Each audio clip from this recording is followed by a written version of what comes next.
আমি এর আগে হচ্ছে দ্য ক্লাসিক রিস ব্র্যান্ডের একটা চায়না তেলাপোকার বিষের ভিডিও দিয়েছিলাম। আপনারা অনেকেই এটাতে অনেক উপকার পেয়েছেন এবং অনেকে বলেছেন যে ভাই মাছির আর সার পোকার কোনো বিষ যদি থাকে তো একটু আমাদেরকে দিয়েন।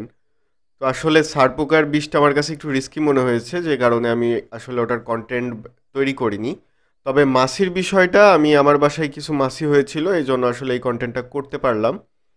আমি এই যে এই বিষটা নিয়েছিলাম হচ্ছে আপনার দ্য ক্লাসিক রিস ব্র্যান্ড থেকে। এটা হচ্ছে বিটসপো.com-এ পাওয়া যায় বা কেনাবেচা.com পেজে পাওয়া যায়।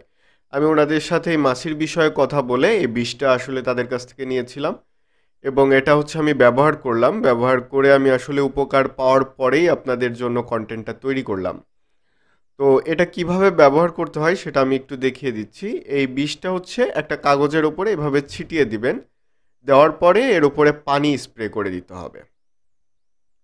আমি একটা স্প্রে ব্যবহার করছি। আপনারা চাইলে স্প্রে যদি না থাকে একটা হালকা পানি হাতের ওপরে নিয়ে এর উপরে ছিটাইয়ে দিবেন, যেন একটু ভেজা ভেজা থাকে। তারপরে হচ্ছে আপনার যদি ভেজা ভেজা থাকে তাহলে আসলে বিষটা আপনার একটু ছড়িয়ে যায় আর মাছি এটাতে আকর্ষিত হয়। এটা একটু চিনির দানার মতো। এই বিষটা আমি ৩২০ টাকা দিয়ে কিনেছিলাম বিটসপো থেকে। আপনারা চাইলে আমি ডেসক্রিপশনে বিটসপোর আর কেনাবেচার পেজের লিঙ্ক দিয়ে দিব। দেখেন আমি এটা দিয়ে রাখছিলাম। ৩ ঘন্টা পরে আমার হচ্ছে আহ, বাসায় যে কয়টা মাছি ছিল সবই মারা গেছে। আপনারা যদি মাছির অত্যাচারে থাকেন তো এটা ট্রাই করে দেখতে পারেন। এটার পার্শ্ব প্রতিক্রিয়া নাই। তবে এটা যদি মুখে যায়, যেহেতু বিষ, এটা ক্ষতি হতেই পারে, কিন্তু এটা বাতাসে মিশে কোনো ক্ষতি হওয়ার সম্ভাবনা নেই।